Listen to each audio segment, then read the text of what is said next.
Backstabbing. I didn't mean it like that. True Colors is the best episode out of all 3 seasons of Amphibia. It has some great action, great emotion, and perfectly shows off why the show works all in 20 minutes.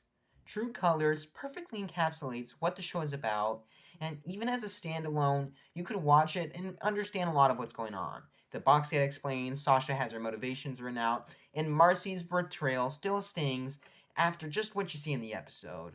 While you wouldn't understand the whole picture built up in the 2 seasons, it still works as a great standalone story.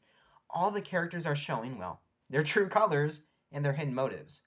I have said that I think the show, Amphibia, is about the characters reacting to the world around them, and this episode shows it off. We have our main characters doing and just responding to the backstabbing of Sasha, Andreas, and Marcy. They are mainly reactive characters, but that does work well thematically. We will later see in season 3 but that before coming to Amphibia, Anne was that friend who just follows the group. While Marcy was super smart and Salsa was a great leader, Anne was just there. So it makes sense that up until the show's finale, she was a more reactive character. That's her growth. She needs to become her own person, make her own ideas. And the planters, they're farmers in a small town of the weakest species of amphibians in the world, and they're even somewhat outcasts in their own town, many times struggling just to get by. They're all reactive because this is how they've always lived their life. Falling behind others, helping out, but not being the ones to change the tide. They have unique ideas and can be great leaders, like Anne making a battle plan in this episode, or Hop Pop leading the revolution like we see in season 1. But it is in reaction to Sasha and Grime, in this episode at least, with Anne. In addition, this episode starts out feeling like a regular episode, but then the episode itself reveals its true colors, making the name fit even better, somehow. I already think it's an amazing name. We start the episode getting exactly what you would expect if you saw the other episodes. Sasha and Grime betray the team, and the Toads come to attack. We get a battle, it's finished up in like 11 or 10 minutes, which is a regular episode thing, adding to the feeling that it was just another episode. But before the end of that first half of the episode, Sasha and Grime get a peek behind the curtain. Literally, they tear one down from the wall. There, they find a mural of King Andreas with the music box, terrorizing people.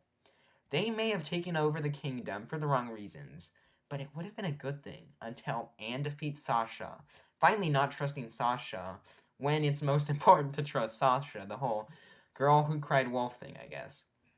The whole first half of this episode was a diversion. It gives something to talk about in the episode description put in trailers and lures the audience in with a false sense of security. Inside the comfort of a regular episode, but in the back of our heads, we know this can't be it. But then, Andreas shows his true colors, and then you know the rest. Everything becomes messed up. We find out about Marcy's betrayal. Sprig is thrown off the ship. Robo is destroyed. And then, the biggest shock of the episode, right before our main cast escapes to the human world, Marcy gets stabbed. The silly little frog show, hiding behind some fun battles with witty jokes, ends up with the ends the season with an important character getting stabbed through the chest. This episode is just a constant sequence of betrayal and hidden motives being revealed until they cannot top themselves.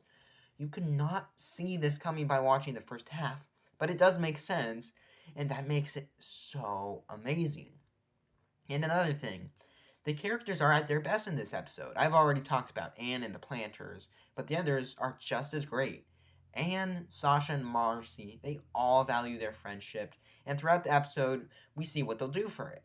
Anne will go on a half-season spanning quest. Sasha conquers a town, and Marcy, well, we find out in this episode. They all love their friendship, and funny enough, Anne, the one who is the follower, is the one who acts most reasonable in the face of the friendship's risk.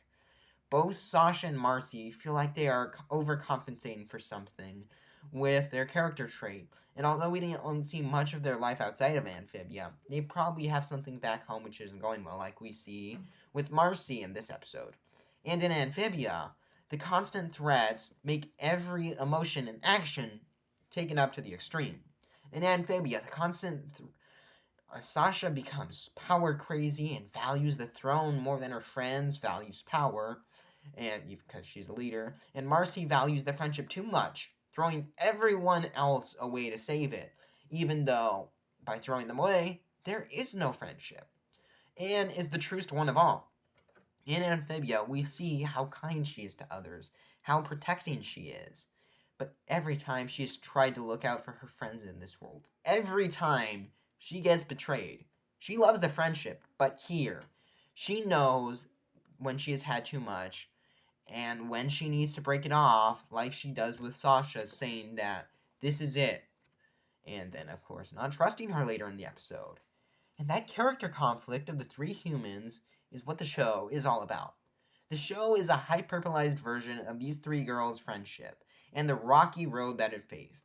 Since Amphibia makes all the characters more extreme, it also adds to the tension of what would just be friends going through a rough patch. I mean, in this show's epilogue, we see that they don't even end up as friends, going off into the sunset together as adults. They share an unbreakable bond, but they go down different paths in the end, share different interests, join different friend groups, and in the frog world, when things settle down, they return home. That is what we see in this episode behind all the fighting and all the betrayal. Another level back. The truest of the true colors is that it's just about the friends growing apart and fighting. The true colors each character has is their different paths. For Anne, it is a life of helping others in the frog world, being the planters, and working at the zoo in the human world, teaching children. For Sasha, it is leading others to greatness in the frog world, the toads taking over in Utopia, and in the human world, it's counseling teenagers. And for Marcy, living a greater than life story in the frog world, the idea of visiting new lands, and in the human world, writing comic books.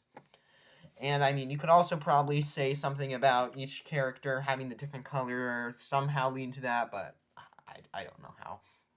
True Colors is the purest version of an Amphibia episode, capturing what it can be, utilizing what makes it work, and turning it to the extreme, giving us a piece of art. Anyways, what do you think about True Colors? Is it the best episode of the show, or is there another one?